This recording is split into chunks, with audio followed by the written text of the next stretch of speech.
Hi again everyone, this is Terry from Aussie Diamond Painters, and I'm back here with you again to do another drill with me.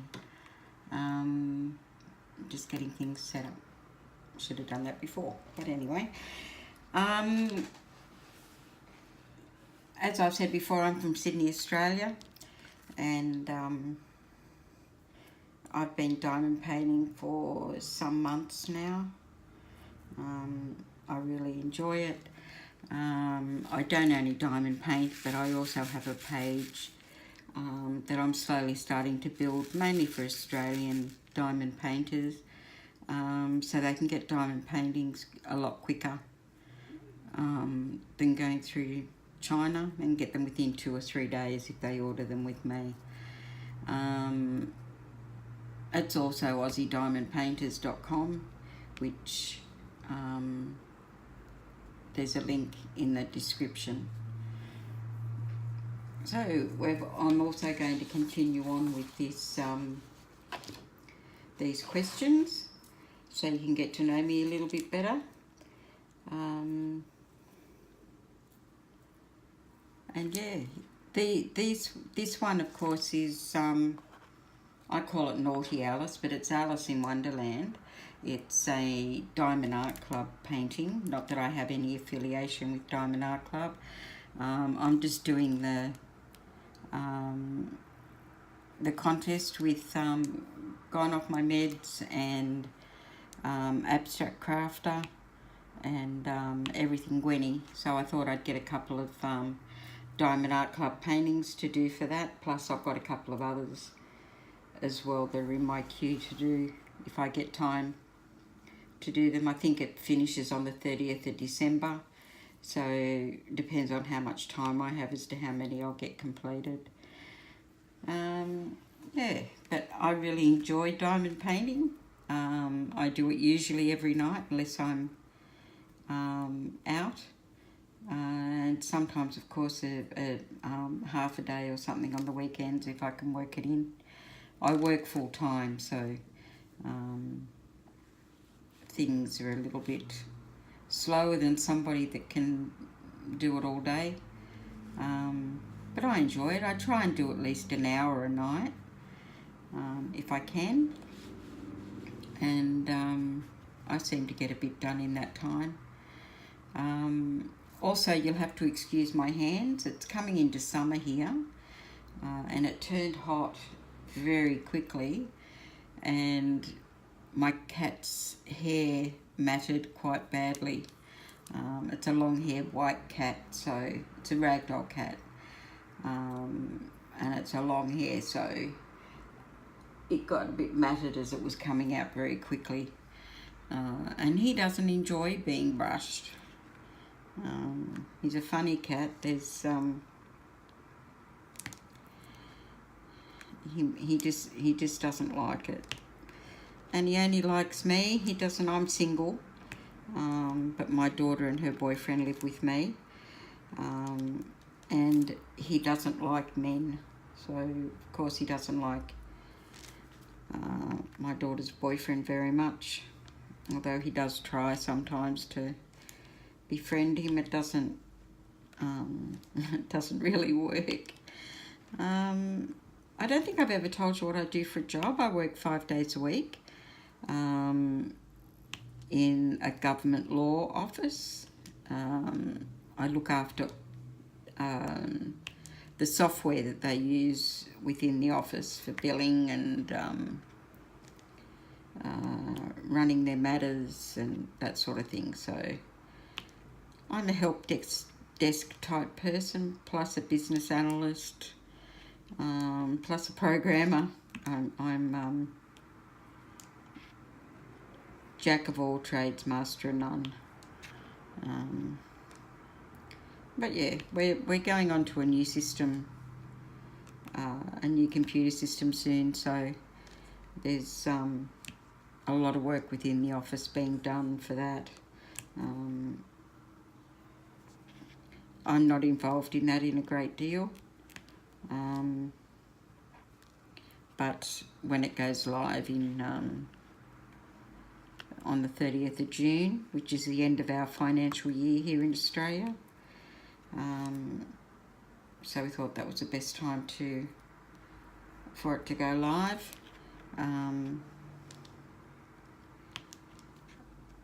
I'll be more heavily involved helping people learn the system and work the system. Just as a sidebar thing, as they say, I'm actually laying AB gems at the moment, the orange AB. So you might find them a little bit more sparkly than the other gems. It's number 1 on the painting, and some of her hair is the AB gems. So it gives it a little bit more shine in her hair. But I try to be a little bit more careful when I lay them, because you can take the actually take the AB off these if you press too hard. So I just try and pick them up really easily and put them on the canvas softly, so that don't lose the AB off them at all. But I'm enjoying this painting. This is actually the first round that I've ever done. I've never done a round before. I'm a square person, but I'm quite enjoying this. It's not as difficult as squares, I don't think, but you don't get the satisfaction of the click either. With the squares you get the click when you putting the drills in between other drills, and you know it's straight and it's in the right place and things like that, whereas with rounds they don't click, of course. So you're sort of guessing that you're putting them in the right excuse me, that you're putting them in the right place.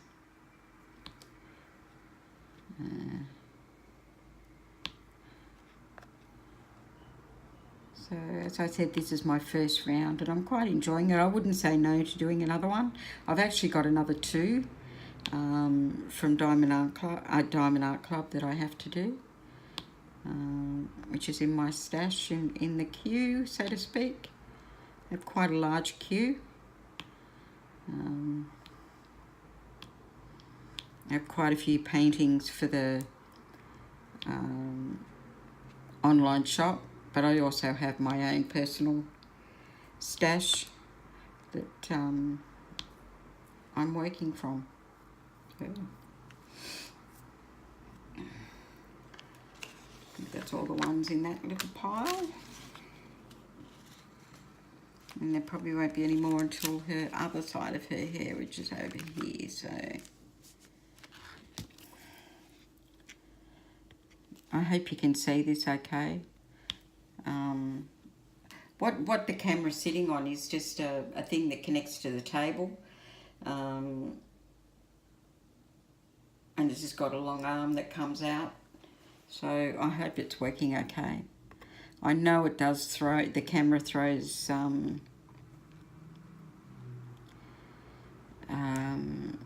bit of a shadow where it's sitting above. And I'm hoping it's not too bad. I'm hoping that you can still see.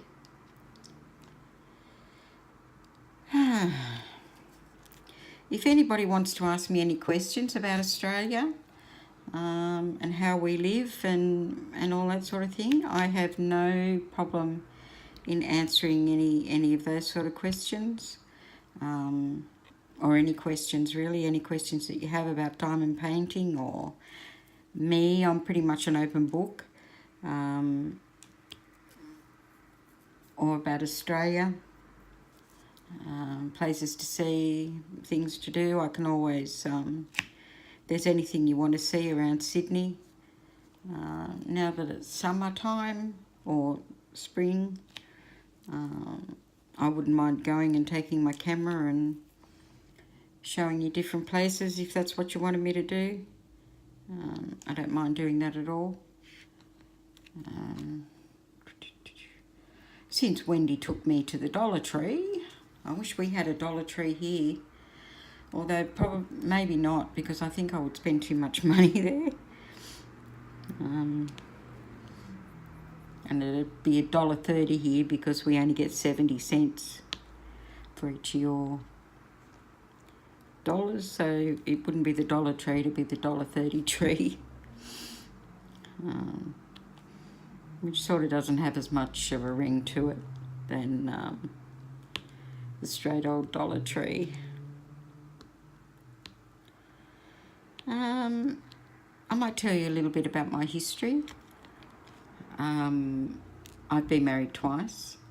One was a very physically abusive relationship, and the other one was very emotionally abusive.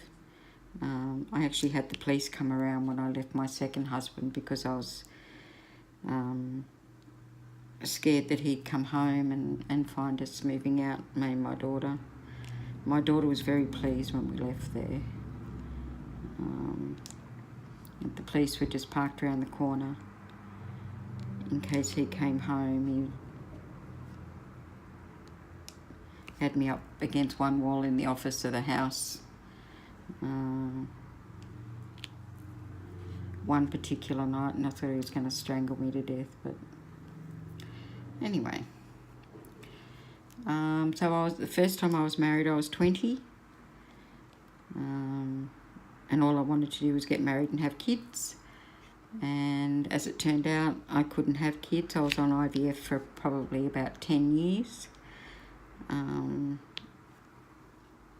Which wasn't expensive then when I went on it, but it's horrifically expensive here in Australia now to go on IVF. But IVF didn't work for me, so my daughter is adopted. Got her at, she was about 6 weeks old when we picked her up. I got a phone call on Thursday afternoon while I was at work, saying that there was a baby for us to pick up. I lived in the country then in Tamworth, which is 7 hours away from Sydney. And got the phone call, I think it was about 4 o'clock in the afternoon, and had absolutely nothing and had to be down in Sydney at Monday morning at 9 o'clock to go and sign the papers and then go and pick her up. So we had a couple of days where we had to paint a bedroom, clean out a bedroom, go and buy everything we needed, wash everything we needed, because baby's clothes all need to be washed, and the nappies and that sort of thing. We didn't use disposables back in those days. So it was a matter of cloth nappies, and I think I got 3 or 4 dozen cloth nappies, so they all had to be washed and hung on the line to dry, and actually had my clothesline going, the people next door clothesline full, and people over the back clothesline was full. So it was a very busy few days. I actually got blisters all over my feet doing all the shopping on Friday, and I think it was about 6 months before they were all gone. That's how deep the blisters were, and my feet were so sore for a few weeks, but well worth it. I mean, we had, nothing. So, bassinet that the baby slept in when she first came home was actually my husband at the time's bassinet. So it came from a small country town that was about an hour and a half away from the country town we were living in. And it actually fell out of the car on the way, so a part of it broke and we had to fix it, and it was made out of cane, so it took a little while to fix, and it was just bedlam. And by the time we got in the car with baby car seat and a pram and the stuff that we'd need for a few days, got in the car for the 8-hour journey on the Sunday, head down to Sydney, that's where I grew up and my family lived, so we just went to Mum and Dad's and stayed there the night. And off we went over to Parramatta the following morning to go and sign all the papers. But the drive down was just so relaxing. I think I slept most of the way. It was just so relaxing, just sitting in the car, not having to stand up on my feet. And it just gave my feet a rest, and it just felt really good. And but it was the first place where I could really feel pain in my feet. I didn't even realise I had so many blisters on my feet until we're actually in the car heading down to Sydney to pick her up. So that's a little story. We went and picked her up from, they stay with a foster family, an adoption foster family, until the birth mother signs all the papers and that sort of thing, so that there's, no way that the birth mother's coming back to pick it up, which I think is a better way. I've heard of some countries where as soon as the baby's come out of hospital, even though I would have liked to have had her from that time, I think it's better if, the birth mother signed all the papers and her parental rights away, and all that sort of thing. The birth father in our case wasn't involved. He apparently didn't even know that the birth mother was pregnant, so and I didn't know that until afterwards, but yeah, he had no idea. Apparently it was almost a one-night stand. They worked together for some time, for about 12 months, but sort of a one-night stand. I had a party at work, and one thing led to another, from what I can understand, and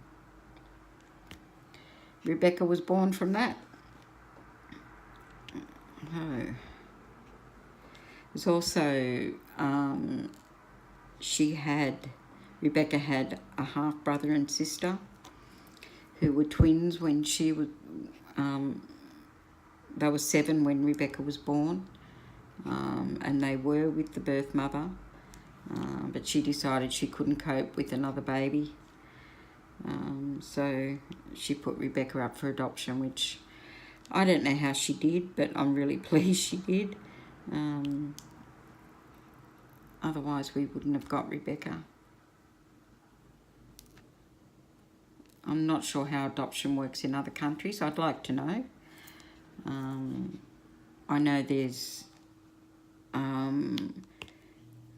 another lady who does YouTube videos for diamond painting, is waiting to go on the list, I think, in America. But it sounds like it costs a lot of money, because they've got, I think it's a GoFundMe page or something. Or she's trying to raise money somehow to pay for the adoption. I just can't remember who that is, but I remember seeing the video of her talking about it. And she's made cards or something for them to have, the people who sponsor, to have. I don't understand the full story, but it sounds like it costs a lot more over there than it does here. It was like a few $100s to this was like a long time ago now, 23 years ago. We had to go through some examinations, psychologist and medical and all sorts of things.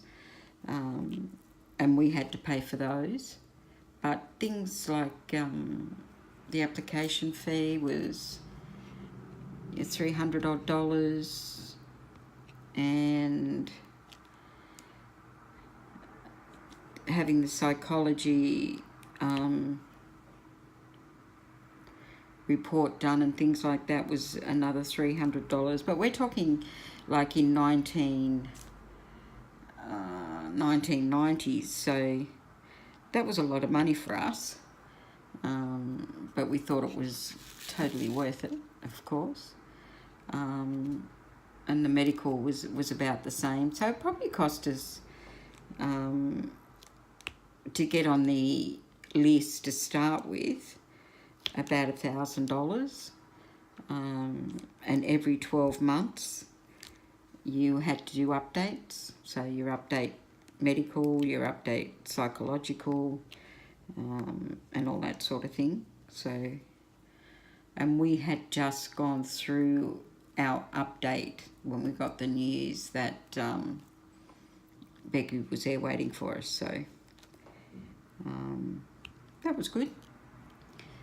So as I said, we drove down to Sydney. We arrived in Sydney and Mum and Dad had a like a sofa bed set up for us in the lounge room, a double bed, and it was just chock-a-block full of stuff for the baby, clothes and nappies and dummies and bottles and just about everything you can think of was there, and people were there, and there was like, oh God, it felt like 100 people, but I'm sure it wasn't when we got there, and we were both exhausted because we'd spent the last like 2.5 days before we travelled down to Sydney painting and cleaning out the bedroom and, you know, washing down walls and washing and ironing and folding, and like it felt like we had no sleep for those 2 days. We were just doing stuff like normal people when they get pregnant and have a baby, they've got like 9 months to get prepared. We had like 2 days in a country town that sort of shops didn't open Saturday afternoon or Sunday, so all the shopping had to be done because we got the call late Friday afternoon. There was no Thursday night shopping like there is now. So all day Friday and Saturday morning, I just walked from one end of town to the other and then back again, handing out, because there were no credit cards or that sort of thing were very big back then. So handing out cash, going to the bank, getting more money, handing out more cash, going to the bank. Be surprised how much you spend. Like if you're doing it over, you know, a few months, even 6 months if you waited for your 3 months to make sure everything was going to be all right, you still had 6 months to do it all in. We had like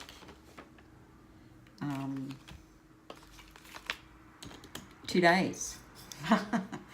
So, and it went so quick, and there was just so much to do. And all I seemed to be doing was turning on the washing machine, because you didn't have dryers much then, because it was, you used your clothesline. So, it just felt like the washing machine was going like 24 hours a day for a couple of days, and there was still stuff that I didn't get a chance to finish, and the neighbour next door did it for me, and she did quite a bit of ironing for me, so I was really appreciative of that.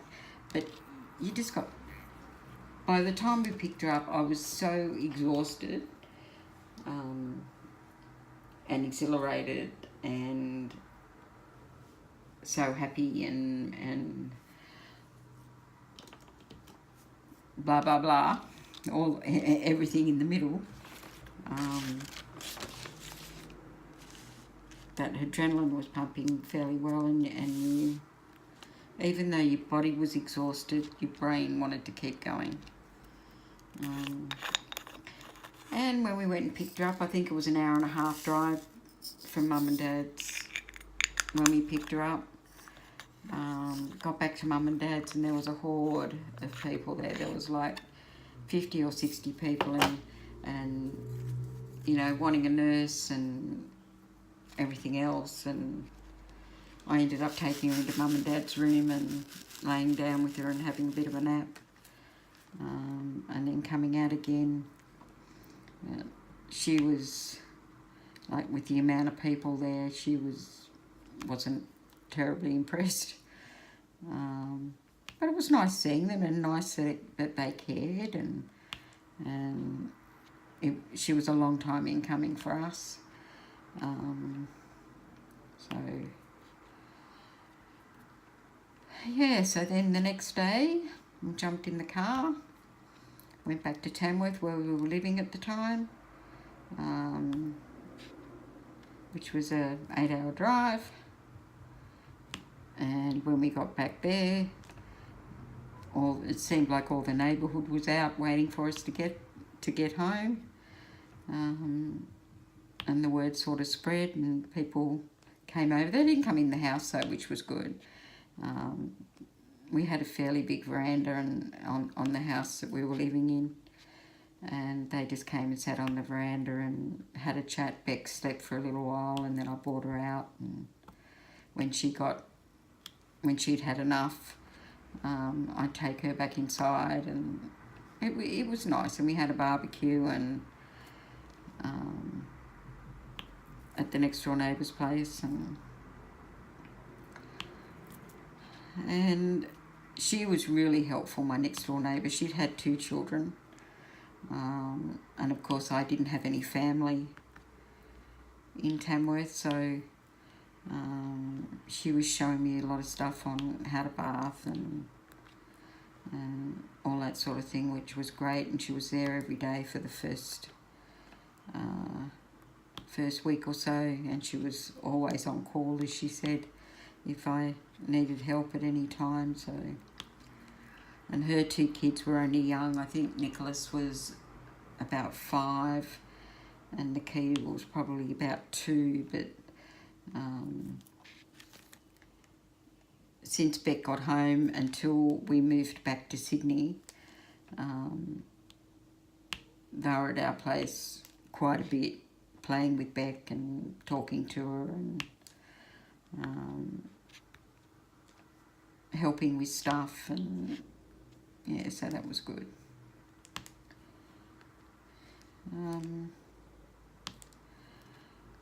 And now in a couple of weeks, on the 23rd of November, she turns 24, and it doesn't seem like that long ago. Only seems like a couple of weeks ago, and then a week or so ago she started school. She's been working for 5 or 6 years in childcare. She just loves children. And now she wants to have a baby, so her and a boyfriend are going to start trying next year, I think, to have a baby, and it'll all start again. But I'll be out on my own by then. In August, I think it is, I'll be living on my own, so they can start their own little happy family. Beck's hasn't wanted me to leave. She's wanted me to move or live with them wherever they've gone. So, and me being me, I find it very hard to say no. So, of course, I said yes. It's a little uncomfortable, only because I want to give them their privacy, and I try and get some privacy of my own, but yeah, it'll be good when I move out and have a place of my own. I've never actually lived on my own. I've lived with my parents, and then I got married, and then Beck came along, and then it was just Beck and I, and then I got married again, and then it was Beck and I, and now it's Beck and I and Jordan. So, or Beck, Jordan and I. So yeah, I'm looking forward to at 56 years old living on my own, at least for a while. I have a friend of mine who wants to move in together, but I think I like to share a flat or a unit, but I think I would prefer to, at least for 12 months, to live on my own and see what it's like. And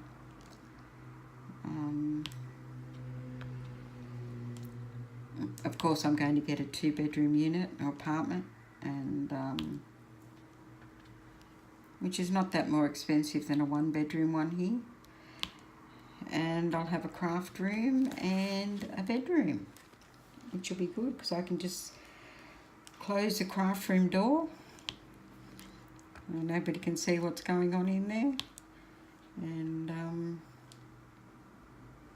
see what sort of a mess is in there. And hopefully by then I'll have my drafting table on wheels so that I can wheel it out to the lounge room and diamond paint and watch TV and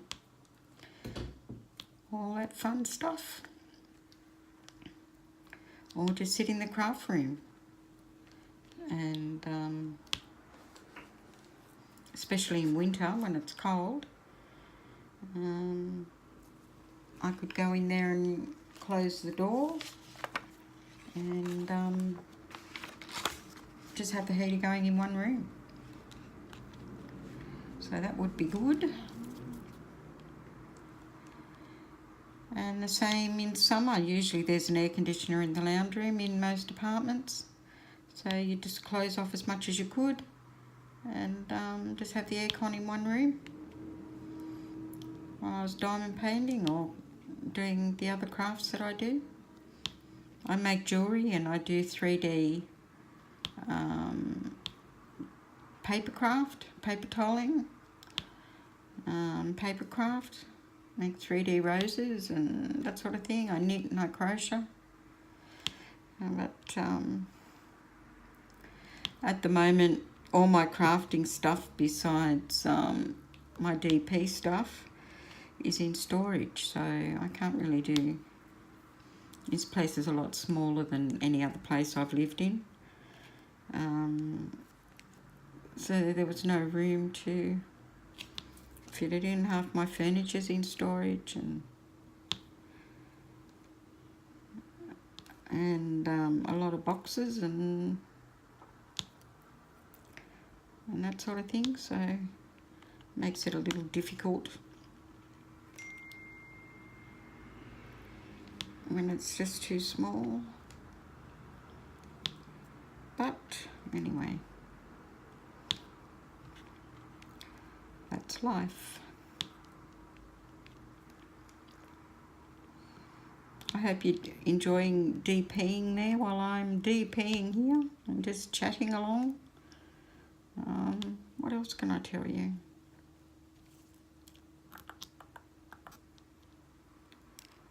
It's an orange one.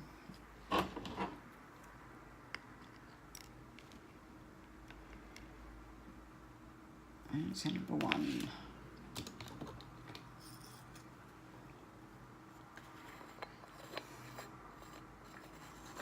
Now you can see the AB on it, so it's a number 1. I've dropped it somewhere somehow. Oh, it's gone back into the tray. Doesn't want to go back into its little container. It wants to stay out here with all its friends, but it can't, so in it goes.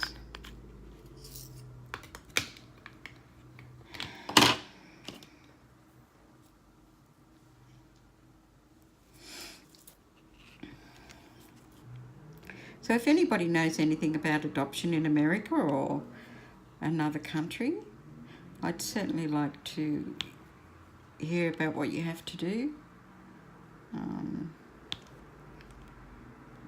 How do you qualify to become an adoptive parent in other countries?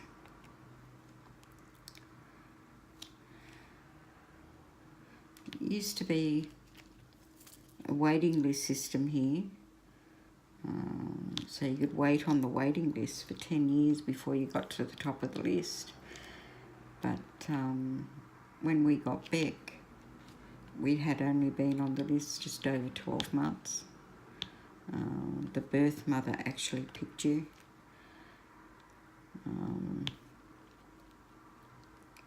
So we had to send in like our family story with photos and that sort of thing, but without any identifying information like surnames and that sort of thing, and send it in, and it was like a full story of your parents and your siblings and what you enjoyed doing and what's your medical history like and all that sort of thing. So they got a fair bit of an outline of my family and that sort of thing.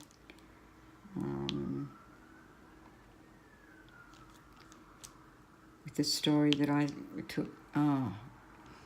took probably nearly a month to write. But it was the kind of thing you had to sit down like for 4 or 5 hours at a time and write some and edit it, and you know. So it did take some. I didn't sort of do a slapdash job. I sort of sat down and I really put time and effort into it, which I think really helped, even though it took a long time to do it. I would have rather just done it and put it in and well, ready to go sort of thing. I thought the more time I spent on it, the better it might be and the quicker we might get the placement, which, well, I don't know whether it helped, but placement compared to a lot of other people was fairly quick. 12 months is over here was very quick to have a child placed with you.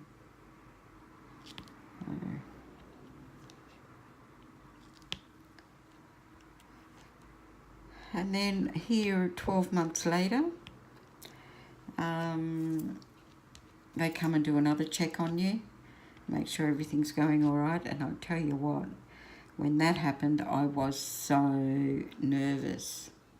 And she could see I was, the lady that came around to do the check, because so much sort of relied on that check, because it had to go to the Supreme Court and or get approved by the court and all that sort of thing. We didn't have to go, but like as I said, they came around and did checks, and we did we do more psychological testing then? I can't remember whether we had to do it then again or not,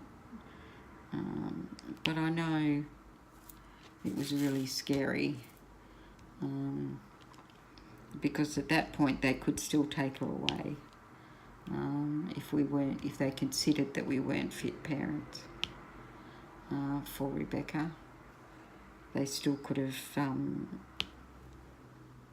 taken her away from us, as they could have up until she was 18 too. I mean, you know, if we were unfit parents and somebody reported us, but those first 12 months were, or the check after 12 months was pretty harrowing. And she could see how nervous I was, and she kept saying, don't be nervous, you know, you're doing fine. But, I mean, easier said than done, I think. But to with time, just out of interest? Oh, about 40 minutes. I've been rambling for about 40 minutes.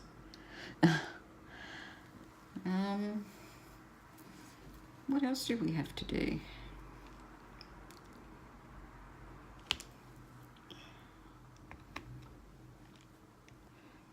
I don't think there was much else.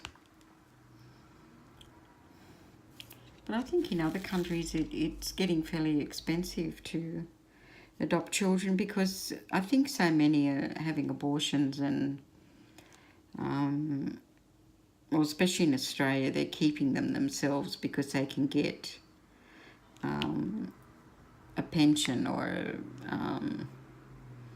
social security or whatever you want to call it, until the child turns, I think it's 16 or 17. So they don't need to work. I've heard of a lot of people having a child every 3 or 4 years, just so that, you know, they can stay on the pension longer, and they just get the child, you know, one of the older children to look after the younger ones, and they're not looked after very well, but that's what happens. And they call it supporting parents pension here. I think they still call it that. And they're supposed to be supporting the children, and a lot of them just go out and get drunk and do drugs and